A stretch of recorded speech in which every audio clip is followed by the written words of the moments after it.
one big question everyone seems to be answering and also talking about is the fact that what would you remember the late President Muhammadu Buhari for?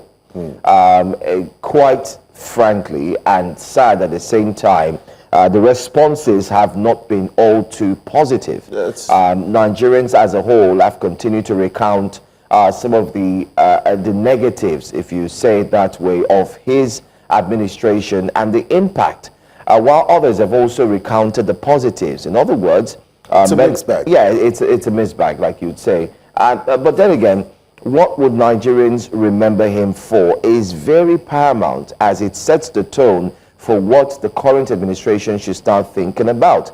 It's one thing for you to say we are in power, or it's one thing for you to say it's our turn to rule, Emilokon or Awalokon, which is it's our time.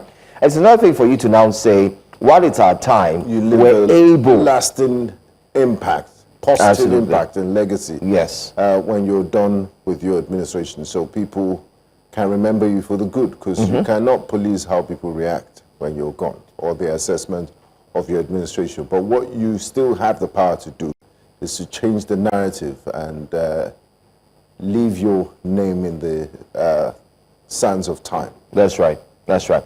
President Muhammadu Buhari was on ground at the airport to welcome the former First Lady. Footage, videos were equally in circulation showing that, as the president also welcomed the arrival of the remains of the former president of Nigeria. Now, along the lines, comments have been made on how the former president, the late President Muhammadu Buhari, had also been instrumental to ensuring that President Bola Ahmed Tinubu also got to power, although that would be highly contested and disregard any other form that will come from either the same political party or the political parties. But then again, in this video, you can see there, you can see the president just, giving his last words, possibly right before respect. Yes, the last respect right before the former president was indeed buried. This is the footage of the president during his arrival as well, sharing greetings and a little one or two here to discuss would actually be the fact that everyone did show up dressed in black to also highlight the fact that it was a day of mourning, and the dignitaries that equally arrived from different parts of the country also show that... and also outside the country. Outside the president of Guinea was present, of Guinea-Bissau. Guinea-Bissau. Prime Minister as well. And the Prime Minister of Niger, our neighboring Niger Republic, was also there to pay their last respect to the fallen president. And we also recall he was a general in the army, so there was a bit of a ceremonial procession there before he was interred according to Islamic rites. So if you see that video there, that's a ceremonial sword and cap presented, and also the flag was presented to the family for safe keeping and for them to honor the memory of their late father, General Muhammadu Buhari. Anyway, let's take a look at some footages that we do have just to remind us of what really went down yesterday. Let's take a look.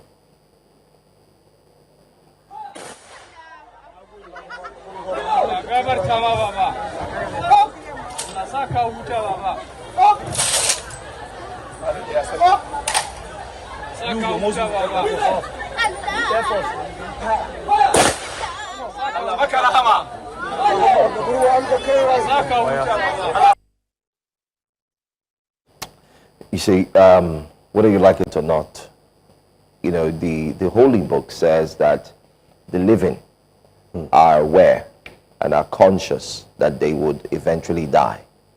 But as for the dead, they are conscious of nothing at all. In other words, it means that when one goes to sleep, you just know that you cannot wake him because he's gone. And it's sad that when one goes to sleep, it's what he's done that he will be remembered for.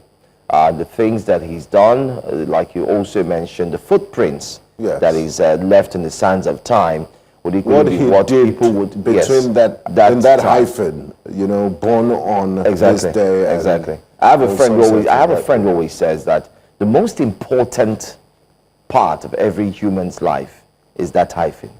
He always says that, and he would say when someone dies and he's buried in the tomb, the most important thing is what he did between when he was alive and when he died. And we must also mention that it's a grieving and a sad moment for the family. As we can see, the former First Lady there and the current First Lady, it's a clear case of everyone coming together to ensure that they can console and also comfort the bereaved. And that's what we see there on the screen. It was a beehive of activities yesterday in Daura. Different persons, personalities, friends. I also did hear that the daughter of the late former president also penned an emotional note to her father, which she put on social media, talking a lot about her closeness with the dad and so on. The former president will be remembered for many things, Benga, a whole lot. And some of them are what we would also look forward to. Looking at this morning, quite sobering scenes from Daura and Katsina yesterday. Like Joe said, beehive of activities. Quite a number of VIPs came in to pay their last respect at the burial ceremony of the late head of state, General Muhammadu Buhari, and I mean the most senior of senior government officials in Nigeria. I think about 23 ministers of the current ministers were also present, and the President Commander-in-Chief of the Armed Forces, President Muhammadu Buhari, was right there through the thick and thin of it all to pay his last respect to his predecessor, yes, General Muhammadu Buhari. And if you do recall, this must be very emotional for President Muhammadu Buhari because it was very instrumental in ensuring that the late president emerged with the, playing the role of a kingsmaker, the politicking, the merger of APC and CPC. They went through quite a lot together. But let's take a reaction from one of his most popular ministers. I believe he was minister for 8 years. Yeah. Anyway, another person was also present, and that had to be a minister on the Buhari administration. One of the most popular ones, I think. Exactly, yeah. And one who is driving the new political drive, the new political party, the ADC. We're talking about former governor of River State, His Excellency Rotimi Amaechi. He dressed in a very, interesting regalia. This is well known to the northern tribe. And he got bashed on social media. And then he said it was as a result of a political whim. He was pushing the narrative too far. He was trying to associate himself to the north. But that's not true. The truth is that the former minister, former governor, and of course a politician actually has a stake, if you put it that way. He was also given an honor in the north. So he's not just putting it on. He's a chief. You can liken that to the chief as well. In the north. So that's another thing to clear the doubts. The thing about this entire situation is the fact that whenever you see issues that happen, you always find Nigerians, those who have the story, those who do not have the story, those who will invent stories, those who all sorts of things. That's why, and then sometimes, you're a PR man, you're wondering, should I react, should I not react? But what would you advise? It's better to just clear the air, come out and say, look, this is not the narrative you're pushing. Like I shared a story the other day of the late president saying they printed his wedding invitation card. Yes. And they said he was getting married on Friday. People went to the National Mosque. At least after going there on Friday and you didn't see anything, maybe you go back to your house and you then know that it's a falsehood. But we need to be more responsible with our usage of social media. Yeah. That's true. But let's take reactions. Let's see reactions. Let's see reactions to what Nigerians are saying.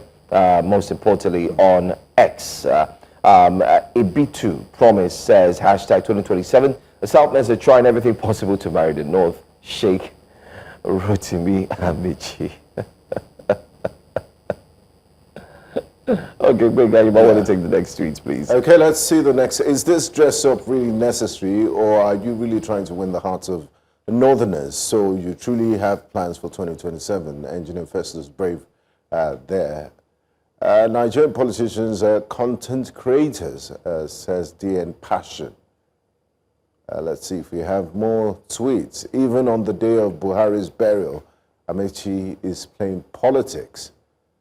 Okay, and Sire Somi says, for those saying it's politics, know that Rotimi Amaechi is a titled man and Daura is the Dan Amana of Daura. So there you have it.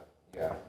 I think this clarifies it as well for Nigerians who, this should also sound as, this should sound a note of warning to those who may not have any idea of what history entails or what may have happened at a certain time or period.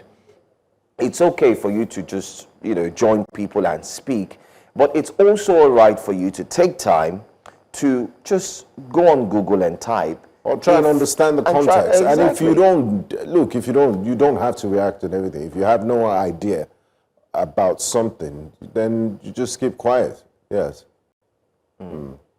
So it's really noteworthy that we also highlight that before we do things, we also need to ensure that we take our time to invest in reading and understanding what it's all about. But a lot of reactions. Some have also said that, okay, fine, he's a titled man, but is he required to dress like that every time he visits Daura? I mean, I think he's just paying homage and tribute to the people that gave him the title. Remember, the current president, President Muhammadu Buhari, is the Jagaban Borgu. And I'm sure that if he ever has to go to Borgu Kingdom, he will probably wear his attire and he would, show that he appreciates the kind gesture of them and the honor of them to banning him and giving him that title. That's right.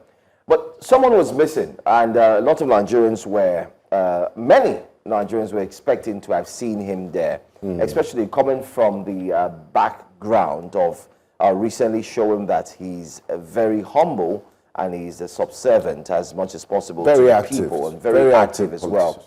And adding to the fact that he's been to the north most recently, where he also donated, contributed as well. He's been to Benin. He was also at the, would say he also visited a few other states. And then he also went to the southeast. And who else are we talking about? Well, we thought we'd get to see Mr. Peter Gregory Obi. He's a very pan-Nigerian politician. Well, he wasn't there. He wasn't there. He has penned his tributes to the family. He sent his condolences. And he's not a government official. I don't think he's necessarily required to be there. He probably had other engagements. Rotimi Amaechi is also not a... No, Rotimi Amaechi served under his boss, yes, under Buhari. And, let's cut Mr. Peter Obi some slack. He's not required to, he's not a government official. He's not required to be present there. You could also say the Waziri of Adamawa was not there, Alhaji Atiku Abubakar. Yes, so... what is good for the goose is good for the gander. But I mean, Atiku Abubakar visited, tried as much as possible to visit him right before his demise, paid a visit to him and all that, and even when he died. Benga. Okay, I see. Yeah. I mean, I think the condolences are enough. Yes. Okay, all right. If you say so. But there are also reactions on many thought that they would see His Excellency Mr. Peter Gregory Obi at the funeral, but he wasn't there as well. But that's not all. Today on the show, we'll also be taking a look at some very important aspects concerning the late former president. Oh, yes. But before we move on, away from wake-up conversations, let's talk about this. Yesterday was a public holiday. I think it was befitting for the person of the late President, General Muhammadu Buhari. If you remember, he was a Civil War veteran. He fought to keep the unity of the country together. He was a military president. He was a general. He was also a two-time civilian democratic president. And the federal government, in their own wisdom, deemed it fit to declare yesterday, the day of his funeral, a public holiday to honor his memory and legacy. But this led to reactions, as always. You know, Joe, if you just wake up and put up a blank sheet, the people react to everything. And there's a political side to everything. I guess that's why they call us political animals. But Nigerians reacted yesterday, said, why? Another public holiday. Even the people that were enjoying the day off were still complaining for the sake of politics. I mean, come on. But let's hear it from, let's take reactions and hear from Nigerians what they thought about this public holiday. I thought public holidays were a celebration and a good thing, but... Visaya speaks. Visaya Suyombo says, declaring Tuesday public holiday over Buhari's passing betrays our aversion to work as a people. Our work culture, especially in the civil service, is atrocious. A period of national mourning, yes. Flags flying at half-mast, yes. But an abandonment of work, this government is clearly run by quiet quitters. And then he gets, someone asked, Grok, is it common practice to declare National Mourning Day plus public holiday when a past president dies? If you state 5 examples from other countries apart from Nigeria.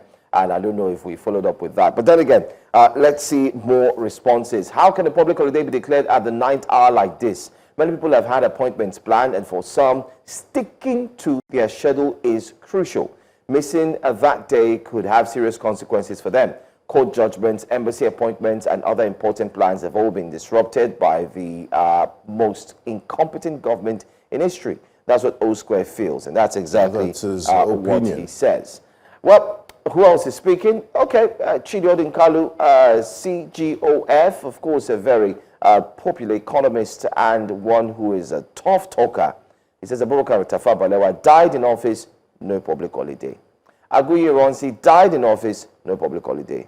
Murtala Mohammed died in office, no public holiday. Sani Abacha died in office, no public holiday. Hashtag Umaru Yaradua. Musa Yaradua died in office, no public holiday. I think that answers the question for Grok, the other guy that was answering, especially for Nigeria. Yeah, he wanted to know outside the country. But someone has given him the local context. And I need to fact check some of these things. Anyway, good morning, Prof. Try to double check before pushing out fact-based tweets. A national public holiday was declared on the 6th of May 2010 to mourn the death of our then President Umaru Musa Yar'Adua when he passed on. So that's clarity. And then when General Murtala Mohammed passed on, there's palpable tension in the country. It's not like he died of natural causes. It was a violent overthrow of the government, and he was assassinated. So you expect, I don't think people went about their normal business the next day. So you can't really use that as a yardstick to say, oh, there was no public holiday. Nah. So in other words, let's just look at it this way. So you have to put it in context. Let's just look at it this way. Let's take this tweet before we ask the question. May Almighty Allah forgive Buhari. May Allah give him the highest rank of Jannah. Because of this public holiday, a lot of civil servants are forgiven. Say Baba. May God see him through. Amen. Your hometown Dara and the north will miss you. So this is where I also have a problem. When people just sum up everything and say, take note of what he said, though. Because of the public holiday, Nigerians are forgiving. You know, it's the diversity of thoughts of human beings that is just fascinating. You don't expect and if we all thought alike, it would be a very boring life. We'll be robots. So let's entertain some of these people sometimes. I agree with you. We need a sprinkle, exactly. A sprinkle of comments like these to make you look at life and say, wow. Did he do like a survey? Exactly. And ask all the civil servants, okay, now that today has been declared as a public holiday, do you forgive the former president for his sins and transgressions? Just because of public holiday. Yes. Anyway, the question we're going to ask is, if you... He's one of the people that Fisaya was talking about. Exactly. But this public holiday, which was yesterday, I think it came rather late. The timing of the declaration, quite a lot of number of people didn't know. Yes, schools were opened yesterday. Some parents were with their children at school. They took their kids to school yesterday. Some companies, whether you like it or not, still opened yesterday because they felt like, oh no. And then there was a conversation whether the public holiday was only meant for Katsina State.